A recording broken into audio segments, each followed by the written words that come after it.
Yesu ashimwe, muhawe umugisha n'uhoraho yaremye ijuru n'isi. Dusangira aya majambo dusanga mu butumwa bwiza bwanditswe na Matayo igice cy'indwi umurongo wa 22 gushika ku 23 haravuga ngo, kuri wa munsi bazombwira bati, mwami mwami, ntitwavugishwa n'Imana mu izina ryawe, ntitwasenda abadayimoni mu izina ryawe, ntitwakora ibitangaza byinshi mu izina ryawe? Niho nzobajinjiburira nti, ntawe nigeze ndabamenya, mviraho mwabakora ibiziramwe. Dusangira ijambo rivuga ngo kwihererana n'Imana. Aya majambo yavutswe na Yesu ubwiwe ariko abwira ishengero. Ariko nshuti yanje, ntiwo kwibaza iki kibazo kizotuma Yesu abinjibura abantu akababwira ngo mviraho naho nigeze ndabamenya, kandi baravugishijwe mu izina ryiwe, bagasenda abadayimoni mu izina ryiwe, bagakora ibitangaza byinshi mu izina ryiwe. Iki kibazo jewe nawe turakwiye kucibaza. Mbega ni gute Yesu azobabwira ngo sinigeze ndabamenya? Yesu azovuga aya majambo ku bantu batigeze bafata umwanya wo kwihererana nawe.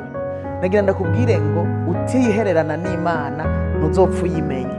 Shaka ukorera Imana gute, shaka wirige urakora, urara urakora, udafata akanya ko kwihererana n'Imana, uzokorera Imana utazi.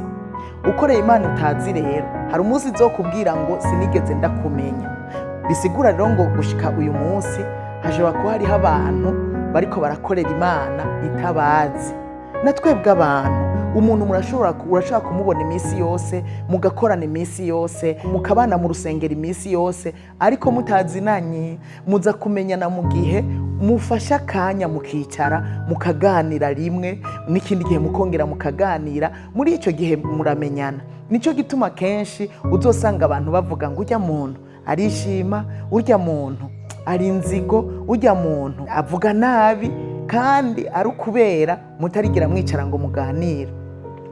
Mugiye kuganira n'umuntu uza gusanga bimwe wibwira atari ibyo. Na twebwe rero turakwiye gufata akanya ko kuganira n'Imana mu gikorwa twahamagariwe. Ni gute wokora igikorwa ukagikora umwaka umwe, imyaka 2 canke iminsi ngaha, amezi angahe utigera uganira n'Imana? Yesu ubwiwe yaririrwa arakora ku murango, ariko mwijoro akagenda kwihererana n'Imana. Hajya kwari kugira ngo ashobore guha raporo Imana, ayibwire uko vyagenze, baganire, ubucuti bugaca buhaguma hagati ya Yesu n'Imana. Nico gituma yakunda no kuvuga ngo ibi ndababwira si ibyo nigeneye, ariko nivyo nakuye kwa Data. Mbega ibyo tuvuga uyu munsi nivyo dukura kwa Data, tuba twabikuyeyo ryari, atakanya turonka ko kuganira nayo. Rero nagira ngo ndakwibutse yuko ukwiye kurondera akanya ko kwihererana n'Imana, kugira ngo wa munsi ntazokujinjibure ngo sinigeze ndakumenya, kandi warakoreye Imana ukaruha, warakoreye Imana ugasonza, ukazoba ari agahombo kadasanzwe. Nuko rero nshuti mwene data, wiyubare, ntubandanye gukorera Imana mutazinanye. Nitwihererana n'Imana bizokomeza ubucuti, ariko kandi bizoturinda kuja muri Gehinomu. Imana idufashe.